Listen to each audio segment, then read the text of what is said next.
그 경제편입니다. 그죠? 경제편. 도널드 트럼프 미국 대통령이 경제를 합성어한 용어로 트럼프 행정부의 경제 정책을 의미하는 게 일반적으로 그 사람의 이름을 따서 이코노믹스를 합쳐서 트럼프 노믹스라고 하는 거예요. 그냥 우리나라 옛날에 김대중 대통령이 이렇게 하는 것도 김대중 노믹스 뭐 이런 식으로 이제 이름을 따는 거예요. 그래서 작년인가 그때 그 박근혜 정부 때에서 최경환 경제부총리가 막 이렇게 아이디어를 내가지고 이렇게 노믹스를 붙였는데 최경환 노믹스라고 언론에서 보도가 많이 됐어요. 그래서 박근혜 대통령이 분노를 하고 박근혜 노믹스를 빨리 바꿔서 발표해라 이렇게. 원래 대통령의 이름을 주로 많이 따거든요. 그래서 요게 지금 그 트럼프 노믹스인데 트럼프 노믹스의 가장 핵심적인 특징은 트럼프 노믹스 패러다임은 이거죠. 미국 우선주의, 미국의 이익을 중시하겠다 이런 뜻이에요. 자국 이익을 침해하는 것은 어떤 것도 용납하지 않겠다 라고 그 수단으로서 사용하는 것이 이게 일종의 패러다임이에요. 어떤 문제를 바라보는 관점이죠. 사상, 이데올로기, 미국 우선주의. 실제로 사용하는 수단, 어떤 수단을 써서 이거를 하려고 하냐? 공정무역을 내세워요. 이거는 누구의 기준이죠? 미국 자기네들의 기준이에요. 우리 한국하고도 야 너가 우리나라에 이마에 물건 많이 팔아먹고 수익 많이 내는데 우리나라에 좀 투자 좀 해야 안 되나? 이런 식이에요. 그냥 이익을 많이 내니까 역으로 우리 국내에 투자를 좀 해라. 미국 내에 투자를 해. 그래서 삼성하고 LG 쪽에서 가서 또 이빠이 투자를 결정을 하고 이런 것들이 어떤 수단으로 쓰는 거예요. 그래서 지금 중국은요 관세가 45%, 멕시코는 35%의 지금 관세를 두들겨 맞고 있습니다. 그래서 원래는 이렇게 돼 있어요. 북미 자유무역협정에 따라서 멕시코에서 생산된 제품은 미국으로 수출할 때 관세를 안 붙였거든요. 그럼 미국 사람이 인건비가 싸겠어요? 멕시코가 인건비가 싸겠어요? 그래서 우리 LG전자, 삼성전자들이 멕시코 쪽으로 진출을 많이 했었어요. 그런데 이제 저기 막 벽 세우고 이제 더 이상 넘어오면 안 된다. 이민자 안 받는다 하고 난리치고 또 미국 안에 무조건 회사를 설립하지 않으면 일자리 창출 안 하면 이제 용납 못한다. 관세 다 때린다. 이런 식으로 가는 게 지금 이 트럼프 노믹스 아니에요. 여기서 지금 안보 쪽으로 이게 지금 불똥이 튄 게 오늘 아침에 뉴스에 보니까 그 한미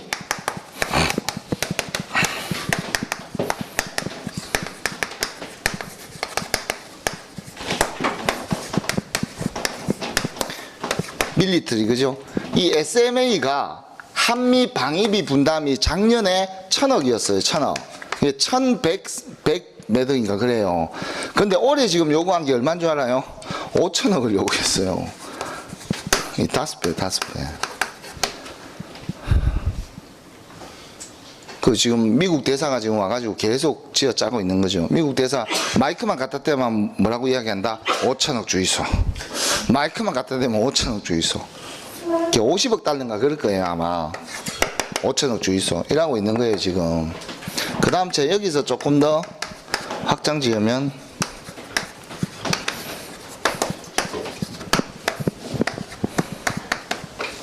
소파. 이 한미 행정협정은 미군들이 국내에서 범죄를 저지르면 우짜끼고 이거를 협정한 거예요.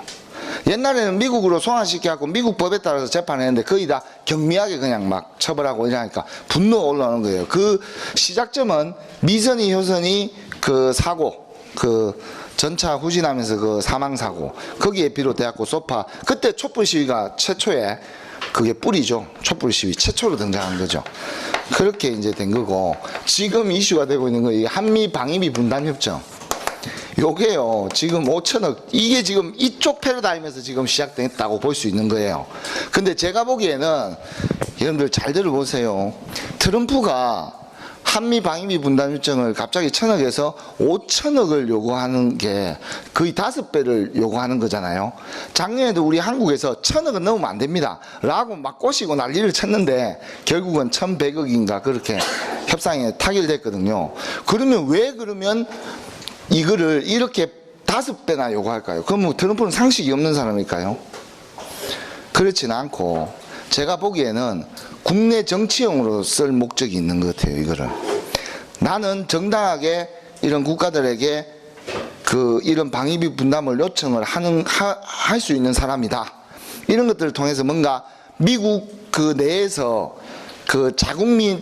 미국을 우선한다는, 자국의 이익을 우선한다라는 어떤 느낌을 투표권자들한테 지금 대통령 선거가 지금 얼마 안 남았죠. 그죠? 그렇기 때문에 그런 것들 좀 약간 쇼맨십을 보여주는 것 같아요. 그래서 제가 보기에는 가능한 한 조용히 질질 끌다가 이렇게 협상에 응하는 게 안 낫겠나 이렇게도 지금 보고 있는데 이거는 제 개인적인 생각이지 그 한국 정부의 입장과는 좀 무관하겠죠. 그죠?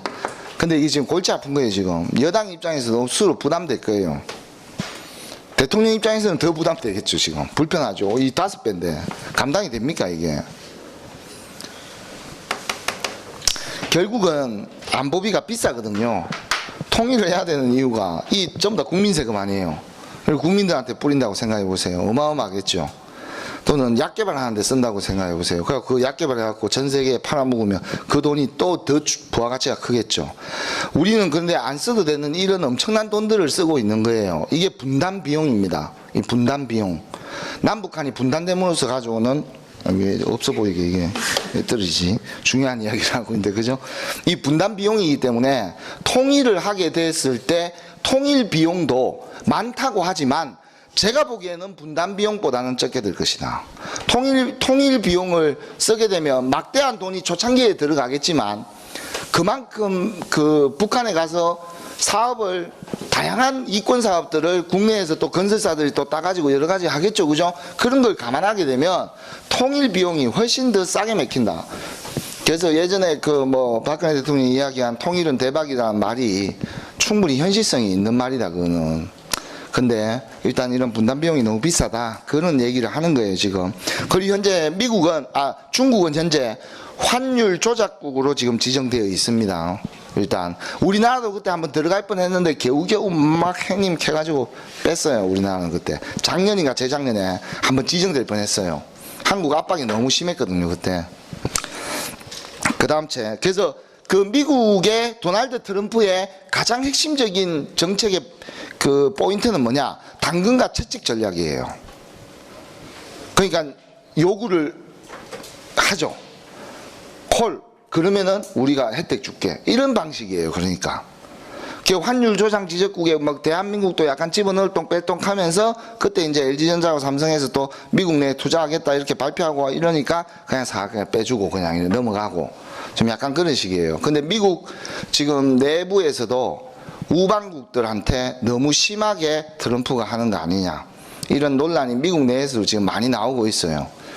그래서 민간 외교나 또 이런 의원 외교 이런 것들도 더 중요하다. 미국의 어떤 좀 힘을 써야 된다. 이런 것들은.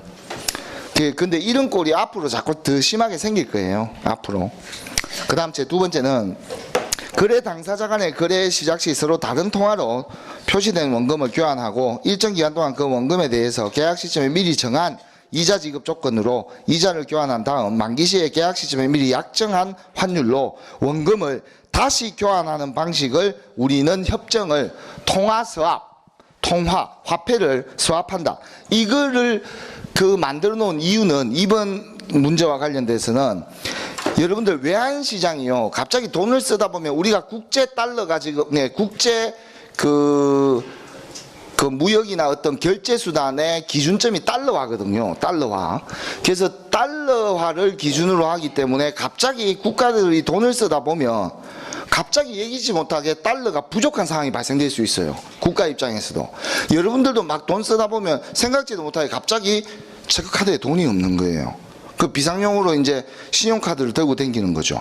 그게 일종의 카드사와 여러분들이 스왑을 체결한 거하고 똑같은 거예요. 대신 내가 빌려 쓰고 한 달 뒤에 이자 쳐가지고 갚잖아요. 그죠? 일종의 그것도 스왑이에요. 마찬가지로 지금 우리나라하고 스왑을 가장 세게 맺고 있는 데가 일본입니다. 일본은 지금 100억 달러까지 돼 있고 중국이 20억 달러 우리하고 체결이 돼 있고 나머지 필리핀, 동남아시아 쪽 국가 몇 개가 10억 달러가 체결돼 있을 거예요. 일본이 100억 달러 우리하고 가장 많이 체결돼 있어요. 그런데 지난번에 우리 저기 부산 저기 저 어디죠? 저 부산에 저기 영사관입니까? 그 일본 대사관은 서울에 있으니까 일본 뭐 이상한 영사관이나 그런 데 있겠죠. 거기에 그 소녀상 그 앞에 해놨잖아요. 그죠? 그것 때문에 일본이 통화협정을 파기한 적이 한 번 있어요. 일본 그 영사를 조치시키고 국내로 다시 송환시키고 그 다시 불러들이고 해가지고 그 통화 사업을 그만두고 이랬거든요. 그때도 저는 야 일본 쟤네들은 나중에 분명히 뒤통수 칠 애들이다. 근데 이번에 한일 그 수출 규제 그 화이트리스트 목록에서 우리를 빼버렸잖아요. 그죠? 충분히 그러고도 남을 애들이에요. 걔네들은. 저 이번이 지금은 통화 사업은 체결돼 있어요. 그대로 경제 그쪽으로는 다시 또 협정을 체결하고 했었어요. 그 통화 사업을 다시 하게 된 계기가 뭔지 알아요? 우리 예전에 그 비굴 그 외교 저 뭐 있었어요 그때. 그 위안부 문제 이걸 더 이상 논하지 않는다 해가지고 거기 그 반이 아니고 그 외교부 장관 그 누구죠? 윤병세. 약간 욕 같아요. 그런데 아니 중요한 거는 그 윤병세 씨 그분이 장관일 때 그 박근혜 대통령 정부에서 결국은 뭐 본인도 솔직히 뭐 반대했겠지만 일단은 어쨌거나 그분이 일단은 외교장관 협상에 나가서 그 한일 그 위안부 문제를 공론화하지 않겠다. 그리고 장기적으로 그 소녀상을 가능한 한 그 철거하는 쪽으로 그 유도하겠다. 뭐 이런 쪽에 어떤 그때 한번 담화문이나 이런 것들을 얘기를 했잖아요. 그죠? 그게 이제 되면서 다시 이제 통화 수합이 다시 재개됐고 그렇게 간 측면이 있어요. 그래서 국제사회는 힘의 논리입니다. 감정이나 이성의 논리가 아니에요. 센 놈이 무조건 이기는 거예요, 그냥. 그래서 요즘에는요, 국가들이 말 그대로 군사를 동원한 전쟁보다는 경제 보복에 의한 전쟁들이 훨씬 더 많아지고 있습니다. 지금 미중 무역 분쟁도 똑같아요. 전쟁이죠. 그러니까 그 아베가 배운 게 그거밖에 없으니까 한국하고 똑같이 지금 그런 양상들을 보이고 있는 거죠. 그래서 지금 우리가 지금 중간에서 호구가 돼버렸어요. 미국에서 저렇게 닦이고 저 일본에서 저렇게 해버리고 그러니까 손해가 막심하다. 3번은 중앙은행이 명시적인 중간 목표 없이 일정 기간 동안 달성해야 할 물가 목표치를 미리 제시하고 이에 맞추어 통화정책을 운영하는 방식이다. 따라서 물가 목표 제도 하에서 중앙은행이 통화량이나 금리, 환율 등 장래 인플레이션을 예측하고 거기에 밑줄 긋습니다. 실제 물가 상승률이 목표치에 수렴할 수 있도록 통화정책을 운영하는 것을 우리는 물가 안정 목표제라고 합니다. 우리 중앙은행, 한국은행을 얘기하는 겁니다. 한국은행이 그렇게 이제 하는 거죠. 여러분들 통화정책의 결정권자는 한국은행장입니다. 통화정책의 결정권자. 우리 경제 전반에 대한 의사결정은 당연히 기획재정부 장관, 경제부총리가 담당을 하고 있지만 통화정책은 이거는 좀 중립성이 요구되는 정책이기 때문에 한국은행장이 권한을 가지고 있습니다. 통화량을 늘리고 줄이고 하는 문제는 고유 권한이에요. 한국은행 총재라고 부릅니다. 한국은행은 은행장이라고 부르면 안 돼요. 총재입니다. 총재. 한국은행 총재가 권한을 행사한다. 그 다음 제 4번에 요즘에 이게 조금 뜨고 있는데 미국에 이게 많죠. 오랜 세월 동안 모래와 진흙이 쌓여 단단하게 굳은 탄화수소가 태적암청에서 가스를 그냥 막아버린 거예요. 그래서 이게 모래가 뭐죠? 셰일가스예요. 이거 셰일가스. 이게 미국이 엄청나게 많습니다. 셰일가스가. 근데 이게 셰일가스가 발견된 시점은 1800년대예요. 1800년대에 셰일가스를 발견했는데 이거를 가스만 추출하는 기술이 없었어요. 그러니까 쓸모없는 가스가 돼버린 거죠. 그런데 최근에 미국에서 이걸 가스를 추출하는 기술을 개발을 함으로써 석유의 어떤 대체 어떤 에너지로 친환경적인 측면도 조금 더 석유보다는 훨씬 더 있으니까 지금 세일가스가 급부상하게 됐다. 뭐 그런 내용이에요. 그 다음 째 이라크, 이란, 쿠웨이트, 사우디아라비아, 베네수엘라 등의 총 12개국이 창설한 국제기구는 그 밑에 줄 국제 석유시장의 안정을 유지하기 위해서 거기 밑줄 긋습니다. 상호 이익을 확보하고 석유 정책의 상호 이익을 확보하고 국제 석유시장을 안정. 근데 석유시장을 안정을 도모하기보다는 상호 이익을 도모하는 게 더 크겠죠. 이게 오펙입니다. 오펙. 그 석유기구죠. 그죠? 국제 석유기구죠. 그죠? 그 6번. 한 나라의 지도자가 티베트 독립의 상징인 달라이 라마를 만나면 그 국가는 중국의 경제 보복을 당한다. 그래서 우리나라에는 지금 아직 안 왔죠. 이것 때문에. 실제로 그렇게 했어요. 예컨대 중국은 2008년도에 프랑스 사르코지 대통령이 달라이 라마를 만나자 돌연 에어버스 항공기 150대 구매 계약을 연기했다. 그러니까 중국은 그 인구수가 많고 땅덩어리가 크다 보니까 경제력으로 이렇게 밀어붙이면 상당히 영향력이 크겠죠. 이게 달라이 라마 효과예요. 달라이 라마 효과. 좋은 뜻은 아니죠. 깡패짓 하는 거죠. 그냥 힘 세니까 경제 힘으로 밀어붙이겠다 이거잖아요.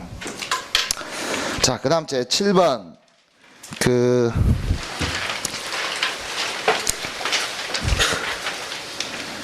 그 자산운용과 관련돼서 고객의 성향에 맞게 제공하고 고객이 맡긴 자산에 대해서 구성, 운영, 투자 자문까지 통합적으로 관리해주는 서비스. 그래서 일종의 정권사에서 운영하는 종합자산관리 방식의 상품을 우리는 랩 어카운트라고 하는데요.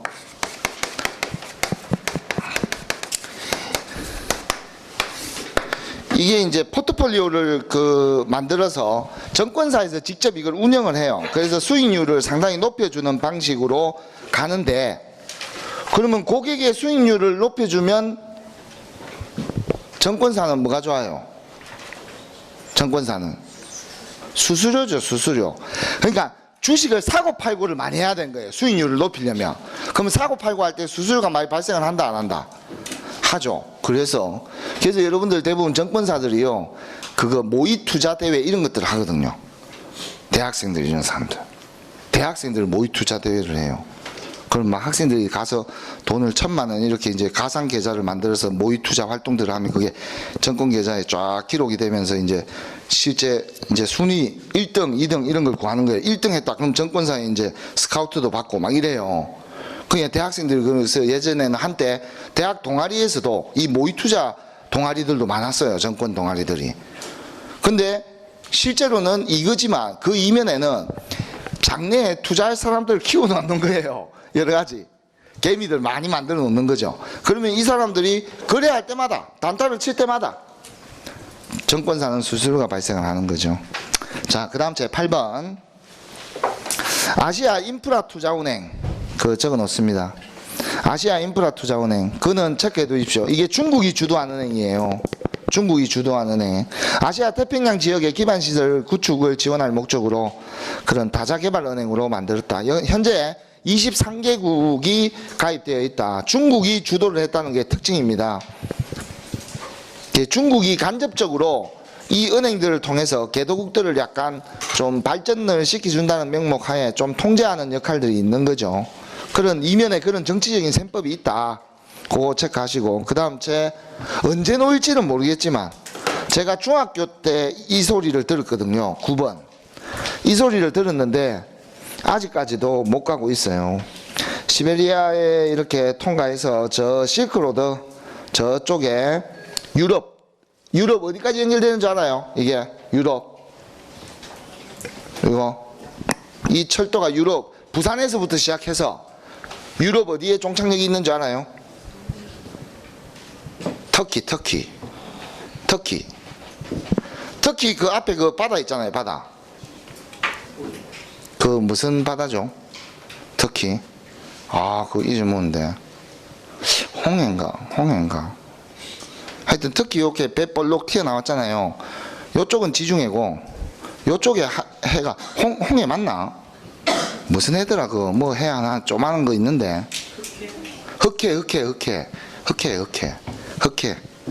흑해 있고 지중해 있고 그 사이에 터키 있잖아요. 그 앞에 맞은편에 그쪽에 그리스 이런 데 있고, 이게 유라시아 대륙 횡단철도예요. 유라시아 대륙 횡단철도. 그 지난번에 남북 정상회담 하고 나서 철도주들이 급등했거든요. 레일 철도주들이 급등한 이유가 첫 번째가 남북 유라시아 철도가 연결된다는 희망 때문에. 그 다음 두 번째가 철도라는 교통은요, 일단은 친환경이에요. 오염이 없죠. 두 번째, 물류 운반의 비용이 엄청나게 쌉니다. 철도로 가게 되면.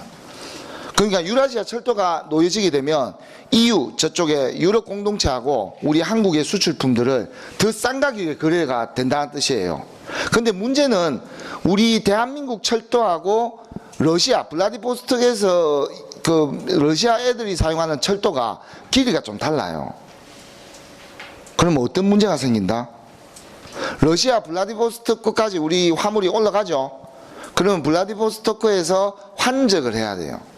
러시아 철도로 바로 가야 되는데, 여기에서 철도의 길이나 이런 여러 가지 모습이 다르기 때문에 여기에서 다양한 비용이 발생될 가능성이 많고, 러시아에서는 그걸 고가로 받으려고 하겠죠. 근데 유라시아 철도가 놓이게 되면 우리 입장에서는 일본한테 돈을 뜯어낼 수가 있는 거죠. 일본 애들 입장에서는 배로 가면 시간도 오래 걸리고 너무 비용도 크고, 그러니까 아시아 쪽으로 뭔가 철도를 부산 쪽으로 놓으려고 하겠죠. 여러분들 잘 봐야 돼요. 미래의 부산 쪽이 어디서 일본으로 철도를 놓는가. 그 주변에는 엄청난 집가 상승. 이제 여러분들 본인보다는 여러분들 한 2세, 3세, 그죠? 근데 뭐 나중만 끝이죠, 그죠? 하여튼 그런 거는 있어요. 하여튼 앞으로 그렇게 될 것이다. 그래서 좀 희망적인 내용이 바로 유라시아 대륙 횡단철도입니다. 자, 그 다음 주 10번. 모든 금융 서비스를 인터넷상에서만 제공하는 은행이다. 인터넷 은행. 그게 답이 인터넷 은행이에요. 이거는 인터넷 전문 은행은 뭐 때문에 지금 이슈가 되고 있냐 하면, 여러분들 카카오뱅크 알죠?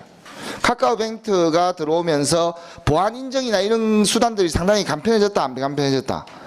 여러분들 일반 시중은행 돈 보내려고 그러면 막 인증, 이 공인인증서 있어야 되고, 공인인증서 또 보안 카드 들고 있어야 되고, 뭐 다 깔아야 되고, 별의별 그거 보내다가 막 집 던지버리고 안 보내려고 하고 막 그런 문제가 생겨요.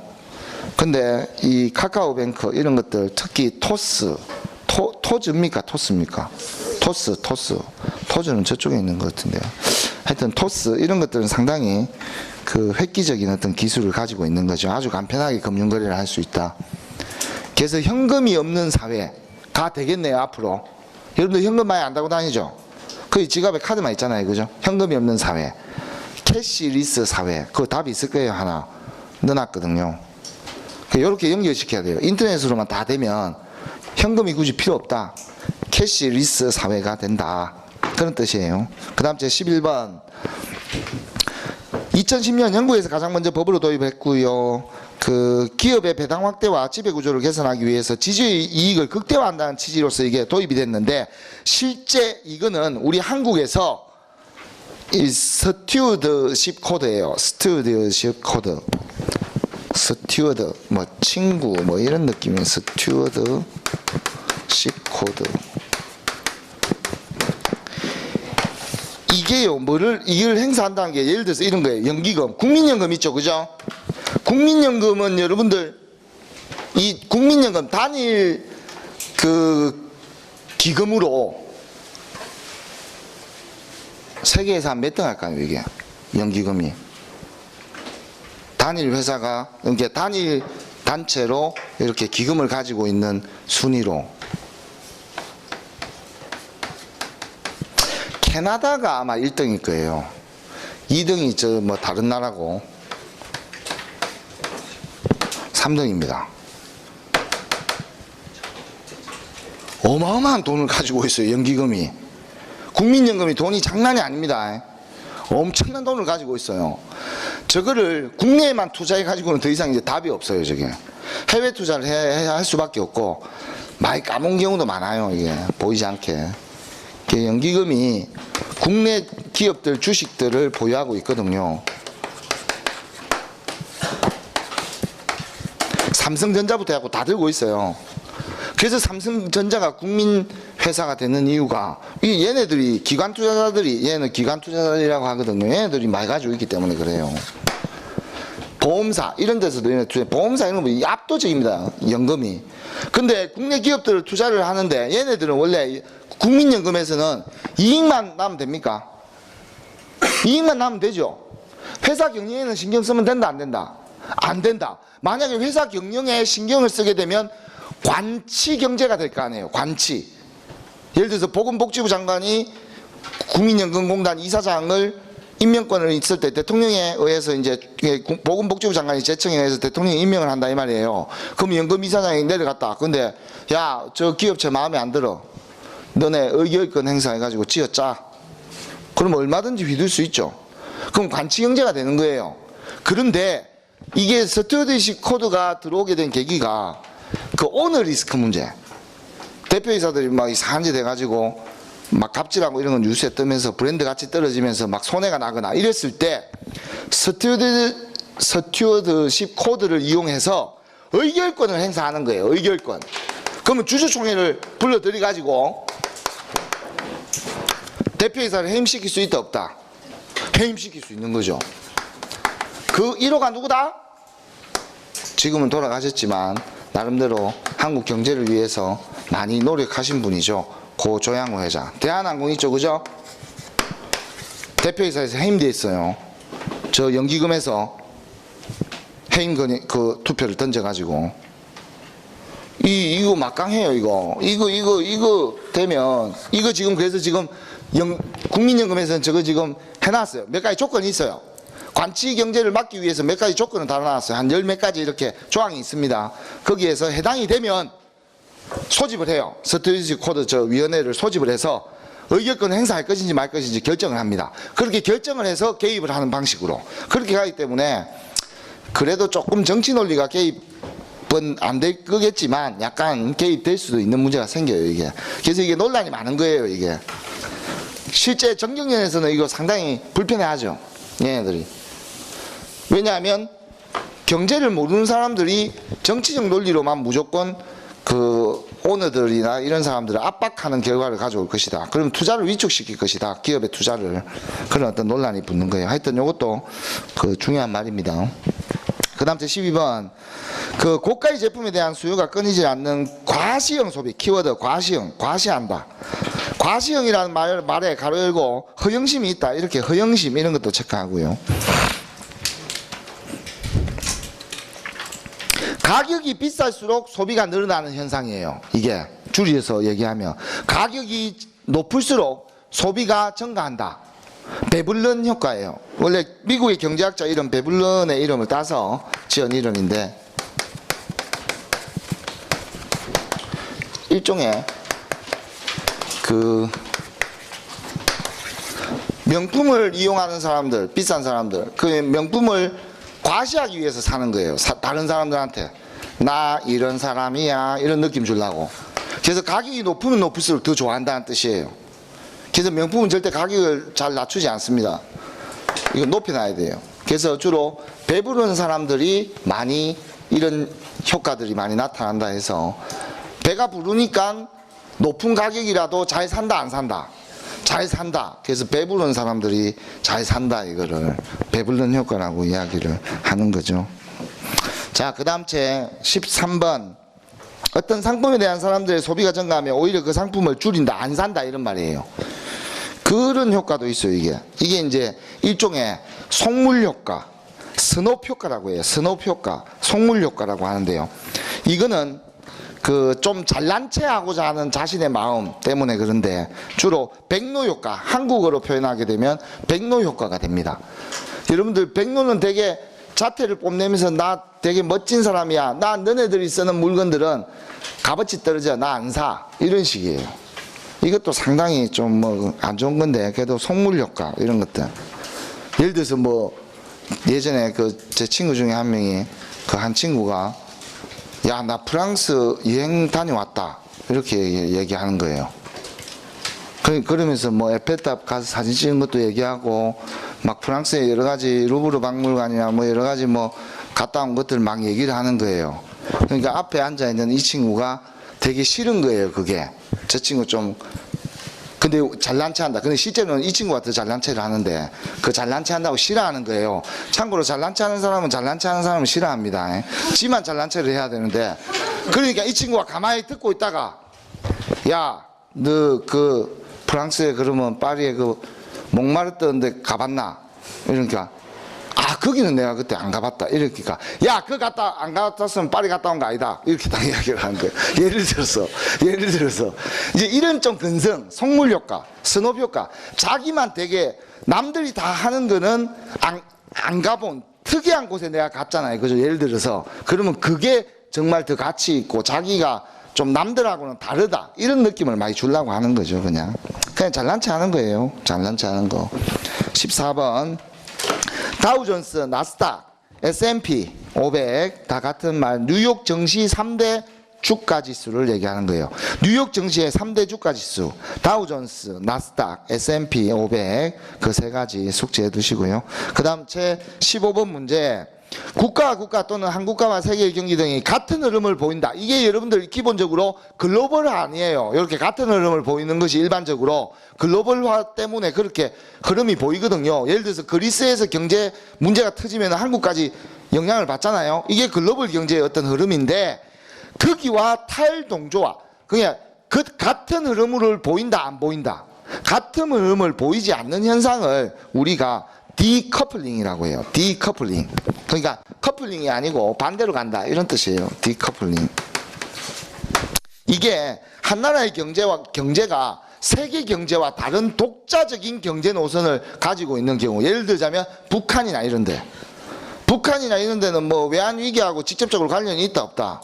아무 관련이 없죠. 원래부터 경제 파탄 나 있기 때문에. 그런 경우가 자기네들 관련 없다, 이런 경우를 디커플링이라고 한다. 커플링의 반대. 그래서 16번도 경기 침체로 정책 금리를 제로 수준까지 낮췄음에도 불구하고, 요즘에 화두죠. 요즘에 여러분들 금리 거의 완전 바닥이죠. 금리 완전 바닥입니다.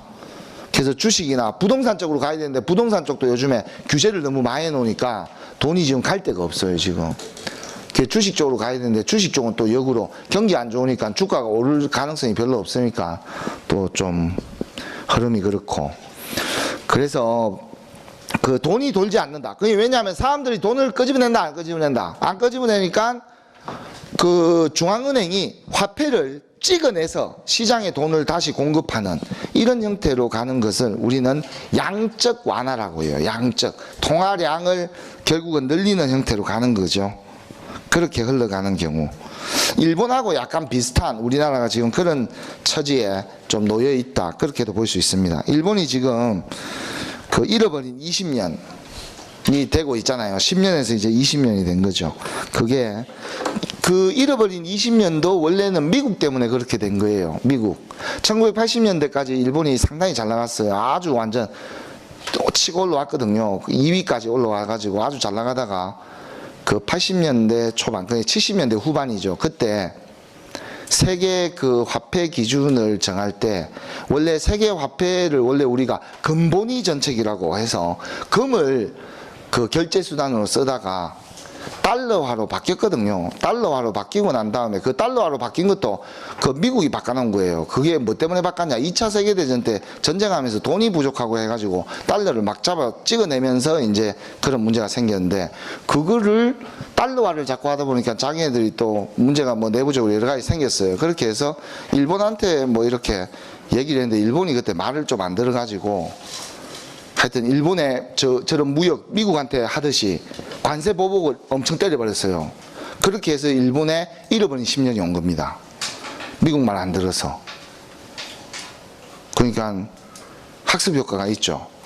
미국 입장에서는 야, 한국 너도 일본처럼 잃어버린 10년 갈래? 이렇게 돼버리면 이제 힘이 없는 거예요. 상당히 무서운 말이에요. 큰일 나는 말이고. 그래서 하여튼 하여튼 16번은 양적 완화를 얘기합니다. 어쨌거나 화폐를 더 늘려서 양적으로 좀 완화를 시켜서 돈을 돌리겠다 이런 뜻이에요. 그 다음 제 17번 경기 침체를 극복을 위한 정부의 양적 완화 정책을 원래대로 돌려놓기 위해서 유동성을 회수하는 전략을 일종의 출구 전략이라고 한다. 이거는요 정치 용어로도 많이 씁니다. 출구 전략은 여야가 대판 싸우잖아요. 부부 싸움도 마찬가지입니다. 부부가 대판 싸웠어요. 그럼 화해를 하는 터닝 포인트가 있어야 될 거 아니에요. 그게 출구 전략이에요. 화해를 할 수 있는 계기를 찾는 거. 정치도 마찬가지예요. 여야가 극한 대립으로 갔을 때 둘이 화해를 할 수 있는 건딱지를 찾아야 될 거 아니에요. 그걸 이제 이슈화하는 거예요. 또 마찬가지로 경제에서도 양적 완화를 통해서 시장에 돈을 많이 풀어놨으면 적절하게 유동성을 유지하게끔 돈이 거래가 잘 흘러가게끔 만들어 놓으면 이제는 적절하게 출구 전략을 통해서 재정 건전성을 확보를 해야 된다. 시장에 돈이 많이 풀리면 인플레이션이 발생을 합니다. 통화량이 증가하기 때문에 그럼 물가는 상승하게 되고 화폐 가치는 급락하게 됩니다. 그렇게 되면 또 디플레이션으로 또 흘러가겠죠. 그게 엄청나게 안 좋은 결과를 가져오기 때문에 돈을 푼다 하더라도 무한정으로 풀 수 없고 일정하게 가다가 결국은 다시 적절하게 돈을 또 회수를 해야 돼요. 그 한국은행에서는. 그 한국은행 어렵습니다. 하기가. 한국은행 엄청 빡세요. 그 다음 그 게임 체인저 그 18번 문제 어떤 일이나 결과의 흐름의 판도를 뒤바꿔 놓을 만큼 중요한 역할을 하는 인물이나 사건이나 제품 등을 이루는 말로 게임 체인저 그러니까 게임을 하는데 이 사람이 개입됨으로써 판이 완전히 바뀌는 거 그런 경우를 게임 체인저라고 불러요. 역할이죠. 일단 판도를 뒤바꾸는 역할 그게 게임 체인저라고 부릅니다. 판도를 완전 바꾼다 이런 뜻이에요. 게임 체인저로 거론되는 대표적인 인물이 그 애플의 창업자 스티븐 잡스나 또는 페이스북의 창업자 마크 저커버그 뭐 이런 사람들이 좀 어떤 분위기를 완전히 바꿔 혁신을 추구했다 이렇게 볼 수 있는 거죠. 그 다음 제 19번 문제 휘발유와 경유 등의 일부 석유 파생연료에 붙는 세금이나 준조세를 통칭하는 말로 휘발유를 1리터 기준으로 할 때 이 세금을 교통세나 주행세 뭐 교육세 부가가치세 이런 것들을 막 이빨 타가지고 이 세금을 붙였는데 이 세금을 올 8월달까지 붙였거든요. 근데 지금은 이제 뗐어요. 그래서 기름값이 좀 올랐어요. 그 세금이 뭐죠? 기름한테 붙으니까 유류세가 됩니다. 유류세에 나오는 거기 교통세 말고 교육세. 그 교육세 15% 있죠? 이거는 직접세예요, 간접세예요? 간접세가 되는 거죠. 직접세는 교통세가 직접세가 되는 거죠. 교통도로 기름을 넣은 사람들이 교통을 잘 이용할 수 있도록 만들어주는 거. 교통세는 직접세가 되는 거고 교통하고 전혀 관련 없는 교육세. 그래서 여러분들 차 타고 다니는 사람, 담배 피는 사람, 담배 피면서 차를 타고 다니는 사람들은 중고등학생들한테 열심히 공부해라 라고 할 수 있는 사람들이에요. 담배값에 교육세가 엄청나게 많이 붙어 있거든요. 그러니까 의무교육이 요번에 이제 고등학생들까지, 그냥 의무교육은 아니지만 고등학생들까지 학자금이 다 이제 무료로 되잖아요. 그죠? 이런 거기 때문에 담배하고 유류세에 가장 많은 세금이 교육세가 붙어 있어요. 간접세가 붙어 있는 거죠. 그 다음 제 20번 그 20번 거기 공유지의 비극을 얘기하는 거죠. 공동 방목장에서 농부들이 경쟁적으로 더 많은 소를 끌고 나오는 것이 이득이므로 그 결과 방목장은 황폐화가 되고 결국은 공유지의 비극이 된다. 이게 일종의 어떤 공공재가 남발이 되면 비극을 초래한다. 이런 멘트예요. 쉽게로 얘기하면. 원래 인클로즈 운동이었죠. 그게 뿌리가. 공유지의 비극입니다. 공유지의 비극. 그 다음 제 21번이 요즘에 그것도 의미 있는 단어로 그 정부의 시장 개입으로 인해 자원 배분의 비효율성이 발생하는 경우가 아니다. 그 얘기를 하는 거죠. 자원 배분의 문제가 여기서부터가 이제 그 내용이 되는 거죠. 자원 배분의 문제가 전적으로 시장 자율기구인 보이지 않는 손에 맡겨져 있어도 효율적인 자원 배분에 도달할 수 없다. 그러니까 정부가 개입을 해도 결국은 본질적으로 이 문제를 해결하지 못하고 그리고 보이지 않는 손에 의해서 자유무역주의적 관점으로 시장 신자유주의적 관점으로 접근을 해도 이 문제는 해결되지 않는다. 이게 일종의 시장 실패를 얘기하는 거예요. 시장 실패를 얘기하는 겁니다. 시장 실패. 그 다음 제 22번. 이건 앞에서 한번 한 거예요. 포이전 필. 아까 했죠. 그죠? 막 집어넣다 보니까 자꾸 하나 더 집어넣고. 23번. 요즘에 조금 인기를 끌고 있죠. 요즘에 가입자가 지금 너무 늘어서 지금 또 고민이에요. 지금. 23번이. 그래서 요즘에는 또 조금씩 출제를 안 할 수도 있어요. 23번은 역으로. 정말 중요한데 역으로 너무 중요해지면 홍보 효과가 커진다 작아진다. 커지잖아요. 그 문제를 시험에 출제하게 되면 많은 수험생들한테 그 용어를 전파하게 되잖아요. 그렇게 되기 때문에 역으로 출제를 안 할 수도 있어요.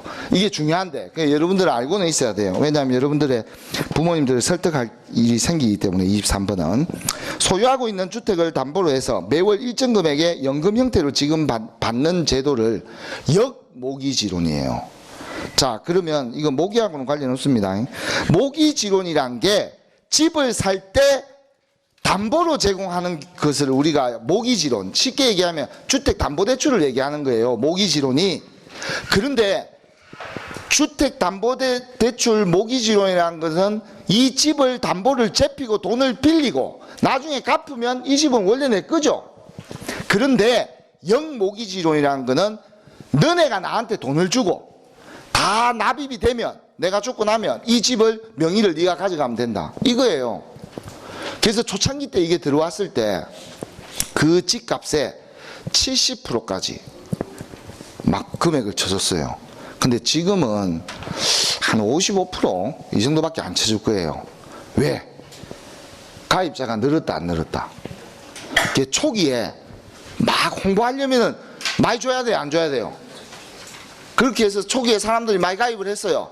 소문이 많이 나죠? 그럼 공급이 더 많아지죠. 이제 막 사람들이 수요가 더 많아지잖아요. 그죠?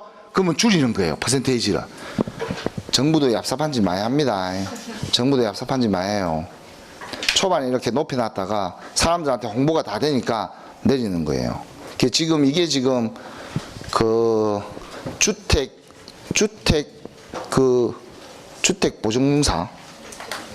주택보증공사 맞아요? 거기서 이걸 할 거예요 아마. 잡아가지고 그렇게 해가지고 요거 잘만 하면은 노후를 조금 탄탄하게 할 수 있어요. 근데 초창기 때 이게 한국에서요 역모기지론이 초창기 때 인기를 못 끌었어요. 이유가 한국 사람들은 소유가 강하다 안 강하다. 소유욕 강해. 한국 사람들이 집에 대한 집착이 큽니다. 내 집을 감히 은행에게 넘긴다고 이런 게 용납이 안 되는 거예요. 내 집은 좋든 싫든 무조건 우리 자식한테 줘야 된다. 이런 생각이 아주 강한 거죠. 근데 요즘에는 이제 시대가 바뀌다 보니까 부모는 부모, 자식은 자식이에요, 이제. 그렇다 보니까 부모의 노후를 튼튼하게 할 수 있는 방법은 역모기지론을 이용하는 방법밖에 없다. 그래서 참고로 알고만 있으십시오, 이거는. 배우자한테로 또 이렇게 넘어가고 합니다, 연금이. 장점이 많아요. 24번. 살 수 있는 권리 일종의 옵션이죠. 네가 살 수 있다. 선택할 수 있다. 선택권을 주는 거죠. 옵션, 선택권. 산다, 사겠다라고 이야기하려면 말을 해야 돼요. 뭐라고 해야 돼요? 너 이거 살 거가? 이렇게 물어보면 말을 뭐라고 해야 돼요? 콜이라고 이야기를 해줘야 돼요. 그래야 산다는 게 청약과 이게 성락이 된 거 아니에요. 그죠? 그러니까 콜옵션이에요. 콜옵션. 24번 콜옵션. 그래서 이걸 미리 정한 가격으로 산다. 그 선도매매라고 혹시 들어봤습니까? 선도매매. 여러분들 배추나 이런 것들 미리 씨 뿌릴 때 그 농부한테 가서 이게 나중에 가을에 얼마가 될지는 모르겠지만 이 밭대기 하나에 제가 100만 원에 사겠습니다. 그럼 대략 과거에 어떤 시세 평균이 있을 거 아니에요. 농부 입장에서 100억 그래 콜 그렇게 해서 100만 원에 샀어요. 근데 가을이 됐는데 배추값이 70만 원으로 떨어져 버렸어요. 그러면 100만 원이에요. 100만 원에 제가 샀죠. 70만 원이 돼버린 거예요. 그럼 그 상인 입장에서는 이거 손해 본다 안 본다? 얘를 뽑아가지고 들고 가도 떨이를 해도 손해가 나는 거예요. 그러면 떨이 할 필요가 있다 없다? 그 전화를 하는 거예요. 아, 그 김 사장님, 그 이번에 배추값이 똥값 돼가지고 그냥 그 소 몇 마리 있던데 그 뽑아서 소주 있어 하고 그냥 끊어버리는 거예요. 그게 콜옵션이에요. 미리 정해진 가격대로 사는 거. 근데 만약에 100만 원에 사는데 가을에 한 150이 됐다. 예를 들어서. 그러면 좋다 하고 이제 다 뽑아가겠죠. 100만 원에 자기는 산 거니까 돈 주고 그대로 가면 되잖아요. 그죠? 일종의 그런 거예요. 콜옵션. 풋옵션도 있습니다. 풋옵션은 팔 수 있는 권리예요. 팔 수 있는 매도 선택권. 미래의 특정한 시점에서 내가 이 가격, 미리 정한 가격으로 팔 수 있는 권리예요. 살 수 있는 권리만 있는 게 콜옵션이고 팔 수 있는 권리만 있는 게 풋옵션이에요. 이게 서로 대비되는 말이니까 알아두십시오. 그 다음 제 25번 금융기관이 서로 단기간에 많은 자금을 빌려주고 빌리는 것에 대해서 적용되는 겁니다. 이거는 금융기관들끼리 빌리는 돈에 붙는 이자, 금리를 얘기하는 거예요. 야, 좀 빌리도 우리 지금 은행 돈 없다. 그럼 콜금리가 되는 거예요. 그죠? 그래서 단기 자금을 차입할 때, 즉 빌릴 때 시중 은행들끼리 거래하는 금리를 우리는 콜금리라고 부릅니다. 그 다음 제 26번 그 대표적인 통화정책 수단으로 한국은행이 시장에서 국공채를 사거나 팔아서 통화량이나 이자율을 조절하는 정책이다. 이게 공개시장 조작이에요. 공개시장 조작. 유가증권을 일반 공개시장에서 매매하는 거예요. 일종의 유가증권이라는 거는 국공채를 가장 많이 얘기하는 거죠. 국공채를 대놓고 파는 거예요. 그 다음 주 27번 은행이 고객으로부터 받아들인 예금 중에서 중앙은행에 의무적으로 적립해야 하는 비율, 이게 보통 한 100%를 아마 유지해야 될 겁니다. 이게 지급준비율이에요. 이게 지급준비율은 은행도 중요하고 보험사도 이게 엄청 중요해요. 이게 보통 지급준비율이 보통 한 100%면 이거는 예를 들어서 이런 거예요. 우리 은행이 보유하고 있는 예금이 100억인데 우리 은행이 오늘 가지고 있는 돈이 100억이 다 있다. 그러면 언제든지 모든 고객이 동시에 와서 돈 찾아가더라도 은행은 버틴다 못 버틴다? 버틴다는 거죠. 그러면 이 은행은 지급 준비율이 100%가 되는 거예요. 그런데 은행들이 보통 그 금융감독원이나 이런 쪽에서 요구하는 거는 보통 한 110% 정도 요구합니다. 요즘에는 아마 110% 정도 요구할 거예요. 여력이 있어야 된다. 버틸 수 있는. 근데 여러분들 상식적으로 생각해 보세요. 한날 한시에 이 은행의 돈을 모든 고객이 동시에 찾을 확률은 0.000 몇 프로가 되겠죠. 상식적으로. 그런데 이 지급 준비율은 쉽게 얘기하면 일어나질 않을 일에 대해서 통계를 내놓고 이걸 가지고 기준점으로 그 은행의 신용도나 이런 기준점을 삼는 거예요. 그러니까 좀 황당하기도 하지만 그래도 일단은 은행의 파산의 위험이나 이런 것 때문에 이 지급 준비율을 정해놓고 그걸 대부분 100%, 그냥 110% 정도까지 가면 요 사이에 있으면 재정 건전성, 이 은행은 아주 안전한 은행입니다. 이게 대외적으로 공표가 되는 거예요. 근데 과거에 이제 우리 은행들이 만 98%, 특히 가장 낮은 쪽이 제2금융권들이 낮아요. 뭐 이제 이게 100%가 안 되면 앞에 마이너스를 붙이거든요. 92% 이래 되면 당일날 동시에 고객이 오면은 돈을 못 준다. 이러니까 할매들 입장에서 이런 소리 들으면 겁난다 안 겁난다. 그 다음날 막 그 은행 그 저축은행 이런 데 가서 줄을 서고 막 난리가 나갖고 멀쩡한 은행이 그것 때문에 저축은행이 하나 날라가고 막 이런 현상들이 나타나는 거예요. 이 지급준비율이에요. 지급준비율. 보험회사도 지급준비율이 엄청 중요합니다. 이걸 채워야 돼요. 이걸 평가할 때쯤 되면 일부러 돈을 묶습니다. 자금을 묶어요. 예를 들어서 이쪽에 결제해주는 거래처들한테 병원이나 이런 데 결제를 해줘야 되잖아요. 그거를 약간 영업사원들한테 이야기해갖고 한 2, 3주나 실링, 이제 한도 이렇게 제한한다 해가지고 보호를 한다. 실드를 치는 거죠, 일종의. 그렇게 해서 실링한 다음에 일정한 시간이 지난 다음에 그 지급 준비율을 측정해 보니까 100%가 넘었다. 그럼 그거 지나면서 다시 돈을 다 줘버리는 거예요. 좀 그러니까 별로 좀 가상의 개념인데 하여튼 이게 중요하게 생각합니다. 일단 금융기관에서는 중요하게 생각해요. 지급 준비율이 몇 %를 가지고 있냐 이런 게. 29번 시장 경제에서 어떤 거래를 하든지 기준점이 필요하다. 그래서 물건을 사고 팔 때 권장 소비자 가격은 이제 폐지가 됐지만 찜질방이나 노래방을 이용하더라도 지역 내 표준 가격은 존재한다. 이렇게 여기서부터가 중요하죠. 앞에는 그냥 밑장 까는 거예요. 거래의 기준점을 역할을 하는 가격의 특징은 항상 공신력 있는 기관이 정해야 되고 동종의 다른 업체들이 믿고 따를 만한 큰 업체가 선도한다는 점이 특징이다. 이게 시장금리의 기준점이라는 뜻이거든요. 시장금리의 기준점. 리보금리입니다. 리보금리. 리보금리. 이것도 뉴욕에서 주로 형성된 그런 어떤 개념이에요. 리보금리. 그 다음 제 29번. 주가가 주당 순이익의 몇 배가 되는지를 나타내는 지표를 우리는 주가 수익률 PER이라고 해요. PER. PER이 높으면 별로 안 좋은 거예요. 고평가주라고 합니다. PER이 높으면. PER이 낮으면 저평가주. 그 PER이 높다는 말은 회사의 이익에 비해서 주가가 더 많이 높다는 뜻이에요. 현재 형성된 주가가.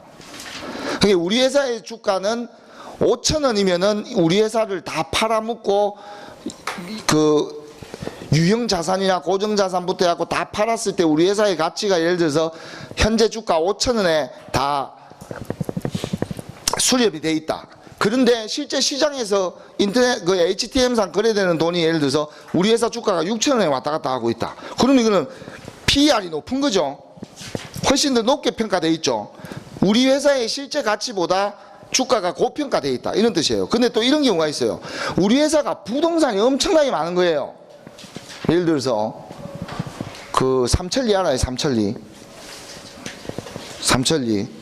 삼천리를 자전거라고 하시는 분들은 좀 연식이 좀 되신 분들이 많아요. 왜냐하면 지금은 삼천리가요 그 에너지 전문 기업으로 바뀌었어요. 인천 여기 인천은 없잖아요, 그죠? 인천에서 여기까지 올 리가 없죠. 그 인천하고 경기 북부, 그러니까 경기 남부 북부 좀 일부 지역, 안산 이런 쪽에 도시가스를 장악하고 있는 회사가 삼천리 가스예요.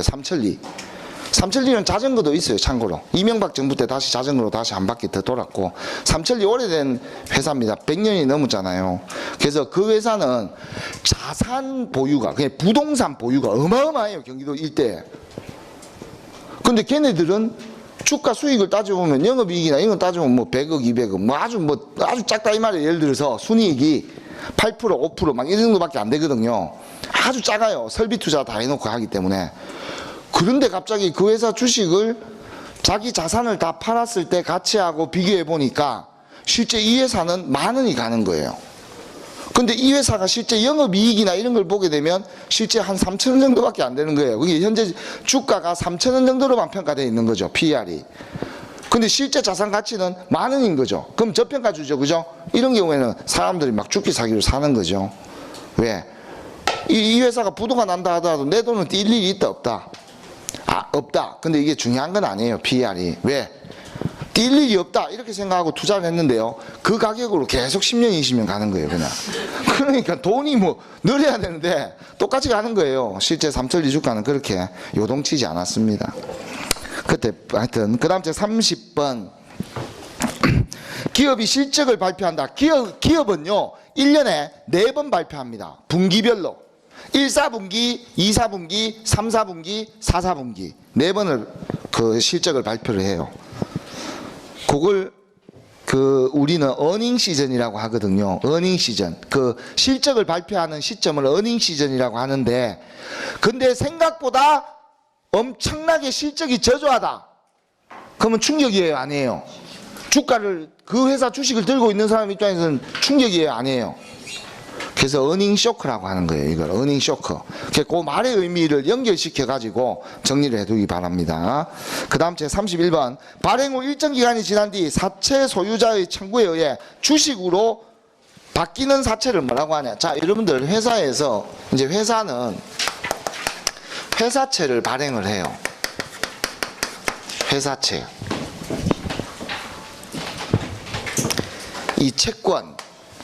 이 채권을 발행을 하는데, 이 회사에서 발행하는 채권이라 해서 회사채라고 하는 거예요.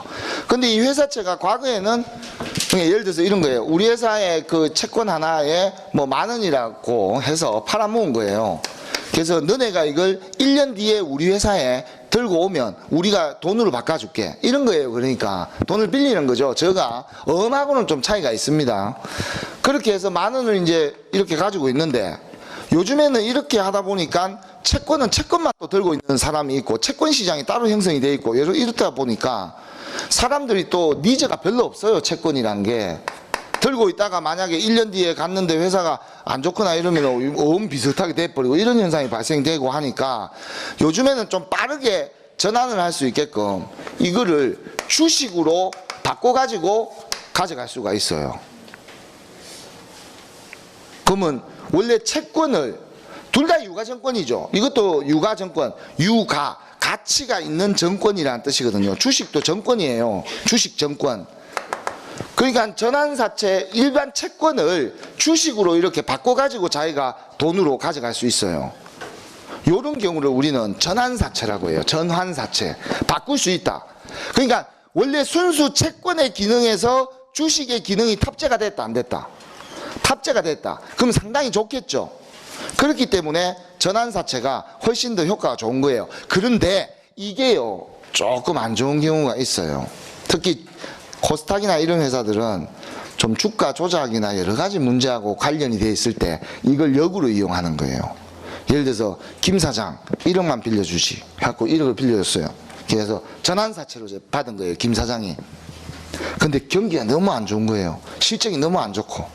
그래가지고 이 사장이 1억이 갚을 상황이 아닌 거예요. 그래가지고 야 우리 회사에서 뭐 이런 거 좀 개발 중인데 이거 좀 뜨면 대박인데 이거 지금 현재 한 30%밖에 개발이 안 됐어요.